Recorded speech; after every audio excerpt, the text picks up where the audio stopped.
வணக்கம் இந்தியா. இன்று ஒரு தகவல். இன்றைய தினம் இன்கம் டேக்ஸில் நிறைய சேஞ்சஸ் வந்திருக்கு இந்த 1 ஏப்ரல்லேருந்து. அதில் மெயினாக நம்ம பார்க்க வேண்டியது, நிறைய பேர் இந்த ப்ராப்பர்ட்டியை கிஃப்ட் பண்ணுறாங்க. அதாவது பையனுக்கு கொடுக்கறது, பொண்ணுக்கு கொடுக்கறது, மருமகளுக்கு கொடுக்கறது, மருமனுக்கு கொடுக்கறது அப்படின்னு சொல்லிட்டு. அதில் என்ன பண்ணியிருக்காங்கனாக்கா, இதுவரையிலையும் கிடையாது. இப்போ கிஃப்ட் பண்ணும்பொழுது 45 லட்சம் ரூபாய் வரலையும் உள்ளதற்கு ஏஎஸ்ன்னு சொல்லுவோம், ஆனுவல் இன்ஃபர்மேஷன் சப்போர்ட். அந்த சிஸ்டத்தில் அந்த இன்ஃபர்மேஷன் போயிடும். ஸோ அதனால் இன்கம் டேக்ஸில் அவங்க அதை வியூ பண்ண முடியும். அது மாதிரி அந்த ப்ராப்பர்ட்டியை கொடுக்கும் பொழுது இந்த ஸ்டேட்மெண்ட் ஆஃப் ஃபினான்ஷியல் டிரான்சாக்ஷன் எஸ்எஃப்டியில் அது கிளியராக போய் விசிபிளாக ஆகக்கூடும். ஸோ அதனால் நீங்கள் செய்ய வேண்டியதெல்லாம் என்னென்னு பார்த்தீங்கன்னாக்க, ஸோ முன்னாடி இருந்ததை விட ஒரு மோர் காம்ப்ரஹென்சிவாக பண்ணியிருக்காங்க.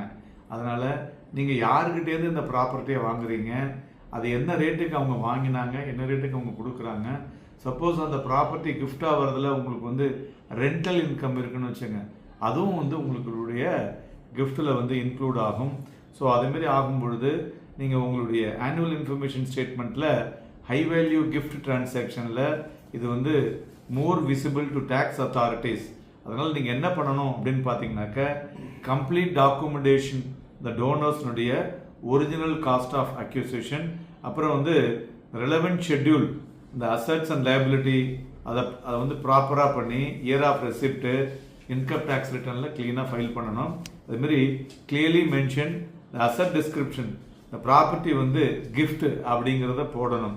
ஸோ இதெல்லாத்தையும் நீங்கள் ப்ராப்பராக போட்டு பண்ணிங்கனாக்கா, அந்த property gift from specified relatives பண்ணும்பொழுது ரொம்ப பெரிய உங்களுக்கு அதனால் செலவுகள் இருக்காது. ஸோ ரிலேட்டிவ்ஸ்னு சொல்கிறது என்னென்னா, close family members, spouse, siblings, parents, grandparents, children and their spouses, இவங்க ஒண்டி தான் அதில் வரும். இதை தவிர வேறு எதையாவது பண்ணிவிட்டு நீங்கள் ரிலேட்டிவ்னு போட்டிங்கன்னா நாளைக்கு அதில் மாட்டிக்கக்கூடிய வாய்ப்புகள் இருக்கக்கூடும். கிஃப்ட்ஸ் ஃப்ரம் நான் ரிலேட்டிவ்ஸ் அப்படின்னு வந்ததுன்னா அதில் பார்த்தீங்கன்னாக்க, stamp duty value exceeds 50,000 rupees வரும்.